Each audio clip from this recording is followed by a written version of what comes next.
உங்களுக்கு காலை வணக்கம். மாடித்தோட்டத்தில் பார்த்தீங்கன்னா இன்றைக்கி படையலுக்கு நம்ம அன்னைக்கு முருங்கைக்காய் பறிச்சுட்டு மீதம் ஒரு முருங்கைக்காய் வச்சுருந்தோம். அவங்களையும் நம்ம பறிச்சுட்டு போய் இன்னைய சமையலில் நம்ம கூட வந்து சேர்த்துக்கலாங்க. அதேமாதிரி பார்த்தீங்கன்னா மாடித்தோட்டத்தில் நிறைய வந்து அறுவடை பண்ணுறதுக்கு தயாராகிக்கிட்டு இருக்காங்க. அவங்களையெல்லாம் அறுவடை பண்ணணும். பார்த்திங்கன்னா ஒரு சில செடிகளுக்கு வந்து ஒரு சில டிப்ஸ் இருக்குங்க.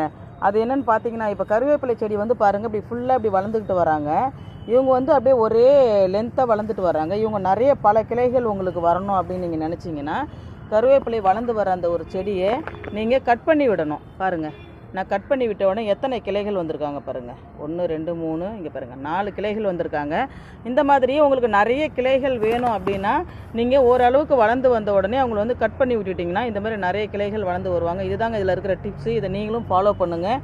தேவையானவங்களை மட்டும் நீங்கள் கட் பண்ணி விட்டுக்கலாம், மற்றவங்கள நீங்கள் அப்படியே கூட வளர்த்துக்கலாம். கருவேப்பிலை பார்க்கவே ரொம்ப செழிப்பாக அழகாக வளர்ந்துருக்காங்க. ரொம்ப எனக்கு பிடிச்ச